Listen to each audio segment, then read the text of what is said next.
एक गांव में कविता और सोनिया नाम की दो सहेलियां रहती थी। कविता अपने माता पिता के साथ बहुत ही छोटे से मकान में रहती थी।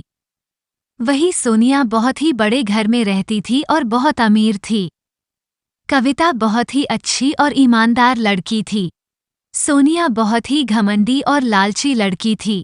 वे दोनों साथ में ही स्कूल जाते और साथ में ही घर आते। स्कूल से आने के बाद दोनों रोज शाम को पार्क में घूमने जाते थे। फिर एक दिन कविता सोनिया से कहती है, तुम्हें पता है हमारे गांव के बाहर वाले जंगल में कोई गुफा है और मैंने सुना है जो कोई भी उस गुफा में जाता है वो वापस लौट कर नहीं आता। ये सब कहने की बातें हैं, ऐसा कुछ भी नहीं है। चलो हम कल ही उस गुफा के पास घूमने जाते हैं। अच्छा ठीक है, तुम कहती हो तो चलते हैं। फिर अगले दिन सुबह सुबह सोनिया और कविता उस गुफा की ओर घूमने चल पड़ते हैं। थोड़ी दूर चलने के बाद उन्हें वहां दो जादुई गुफा नजर आती है। देखो सोनिया, यहाँ दो गुफा है, हमें कौन सी गुफा में जाना चाहिए? अरे मुझे क्या पता। कविता और सोनिया दोनों ये सोच ही रही थीं कि कौन सी गुफा में जाए, तभी वहां एक परी प्रकट हुई। मेरे इस जादुई जंगल में तुम दोनों का स्वागत है। और जैसे कि तुम देख सकती हो, तुम्हारे सामने दो गुफा है, एक गुफा अच्छाई की और दूसरा गुफा बुराई की। अच्छाई की गुफा में जाओगी तो तुम्हें एक बूढ़ी महिला मिलेगी जो कई सालों से बीमार पड़ी है। तुम्हें उनकी सेवा करनी होगी। और अगर बुराई की गुफा में जाओगी तो तुम्हें वहां ढेर सारा खजाना मिलेगा।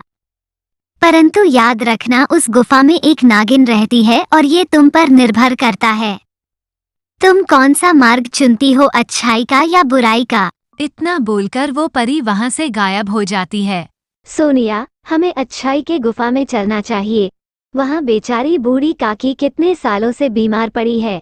हम उन्हें इस हालत में नहीं छोड़ सकते। हमें जाकर उनकी मदद करनी चाहिए। हाँ, तुम ही जाओ अच्छाई के गुफा में, मैं तो बुराई के गुफा में जाऊंगी। सुना नहीं तुमने वो परी क्या कह कर गई कि बुराई के गुफा में हमें ढेर सारा खजाना मिल सकता है जो हमें मालामाल कर सकता है। मेरी बात मानो, तुम भी मेरे साथ बुराई के गुफा में चलो। नहीं सोनिया, मैंने बचपन से ही सीखा है कि हमें हमेशा अच्छाई के रास्ते पर ही चलना चाहिए। पैसों का क्या है, पैसे तो आज है और कल नहीं, परंतु हमारी अच्छाई हमेशा हमारे साथ रहती है। वैसे भी तुम्हें तो कुछ कहना ही बेकार है। मैं तो चली अपने बुराई वाली गुफा में, तुम भी जाओ अपने अच्छाई की गुफा में। इतना कहकर सोनिया बुराई की गुफा में चली जाती है और कविता अच्छाई की गुफा में। कविता को थोड़ी दूर चलने के बाद गुफा के अंदर बहुत ही खूबसूरत दुनिया नजर आती है, जहां बहुत ही सुंदर सुंदर फूल खिले थे, तरह तरह के फल लगे थे। तभी कविता को वहां एक कुटिया नजर आती है जिसमें से खांसने की आवाज आती है। कविता उस कुटिया के पास जाती है और कहती है, मैं आ गई हूँ आपकी देखभाल करने, अब आप बहुत जल्दी ठीक हो जाएंगी।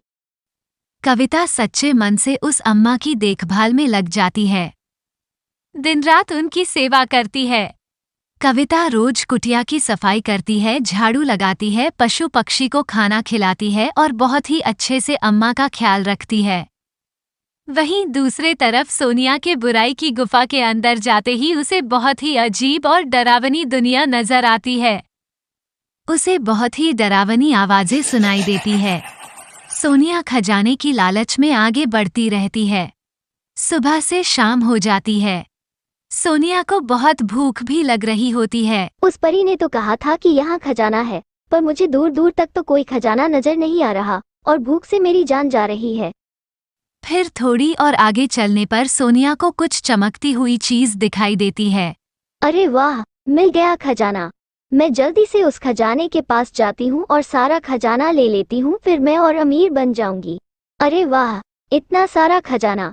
कविता तो पागल है जो अच्छाई की गुफा में चली गई। अगर वो मेरे साथ बुराई की इस गुफा में आती तो उसे भी इतना सारा खजाना मिलता, पर कोई बात नहीं, अब ये सारा खजाना अकेले मेरा है। तभी उसके सामने एक नागिन प्रकट होती है। लालची लड़की, अब तेरा लालच ही तुझे ले डूबेगा। अब तू यहाँ से जिंदा बचकर नहीं जाएगी और मेरा भोजन बनने के लिए तैयार हो जा। मैं कई सालों से भूखी हूँ और आज जी भरकर तुझे खाऊंगी। नहीं, मुझे छोड़ दो, मुझे जाने दो। मुझे कोई खजाना नहीं चाहिए, कृपया मुझे छोड़ दो। परंतु नागिन सोनिया को वहीं डस लेती है और सोनिया एक गधे में बदल जाती है। जो भी बुराई की गुफा में आएगा उसका यही हाल होगा। हा हा हा। दूसरे तरफ कविता सच्चे दिल से उस अम्मा की देखभाल में लगी हुई थी। अम्मा ये काढ़ा पी लो, इससे आप बहुत जल्दी ठीक हो जाएंगी।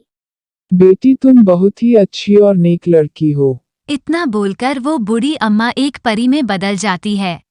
कविता, मैं तुम्हारी परीक्षा ले रही थी और तुम उस परीक्षा में खड़ी उतरी हो और मैं तुम्हारे श्रद्धा भाव से बहुत प्रसन्न हुई और इसलिए मैं तुम्हें कुछ देना चाहती हूँ। फिर परी कविता को बहुत सारा खजाना देती है। कविता परी का धन्यवाद देकर वो खजाना लेकर उस गुफा से बाहर आ जाती है। गुफा से बाहर आने पर उसे पता चला कि उसकी सहेली सोनिया को नागिन ने डंस लिया है और वो वही गुफा के अंदर गधा बन गई है। इस बात का कविता को बहुत अफसोस होता है। काश सोनिया तुम मेरे साथ अच्छाई के रास्ते पर चली होती तो तुम आज मेरे साथ होती। तभी वहाँ सोनिया गधे के रूप में आती है और कहती है, कविता तुम बिल्कुल सही कह रही हो। खजाने की लालच ने मुझे अंधा कर दिया था, जिस कारण मैं बुराई की गुफा में जाने के लिए मजबूर हो गई।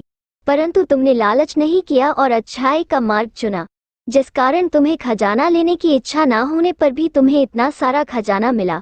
काश मैं भी तुम्हारे साथ अच्छाई की गुफा में गई होती, पर अफसोस मेरे लालच ने ही मुझे ले डुबा। इतना कहते ही परी वहाँ पर आती है और सोनिया से कहती है, तुम्हारी बातें सुनकर लग रहा है कि तुम्हें अपने किए पर पछतावा है। और ऐसा कहते ही परी सोनिया को वापस इंसान में बदल देती है। दोनों सहेलियां परी का धन्यवाद करती है और वादा करती है कि वे हमेशा अच्छाई का मार्ग चुनेंगी।